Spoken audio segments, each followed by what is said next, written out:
教老公学做新疆大盘鸡。把买回来的鸡给处理一下。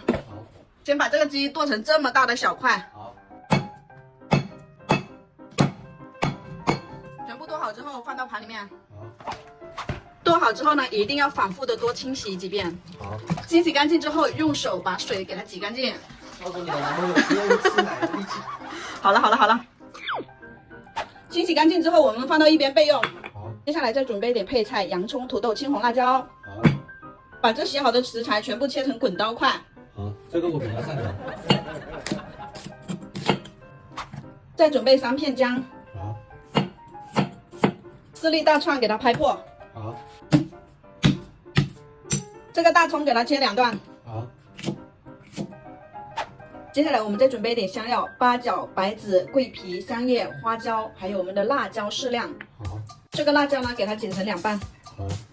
这所有的食材都已经准备齐了，我们开始起锅。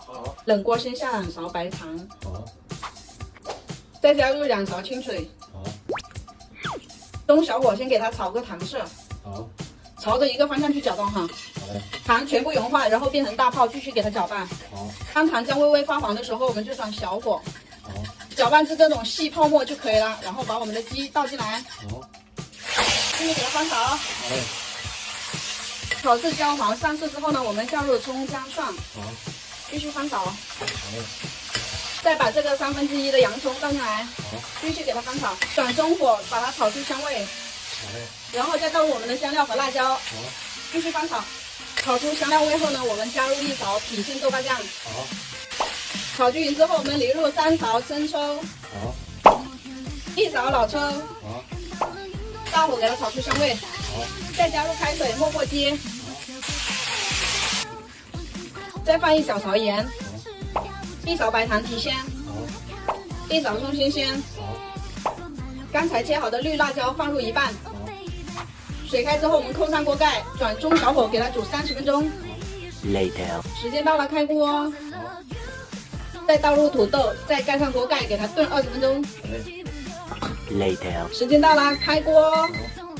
把里面的香料给它挑出来，转成大火给它收汁。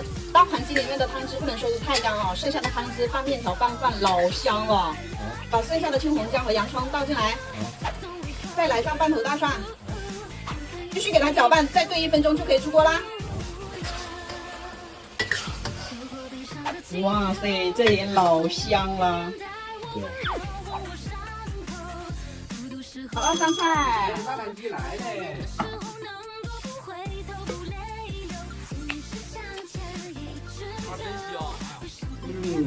就这个新疆大盘鸡，拌饭时好吃到流泪，太爱了，你赶快来做吧。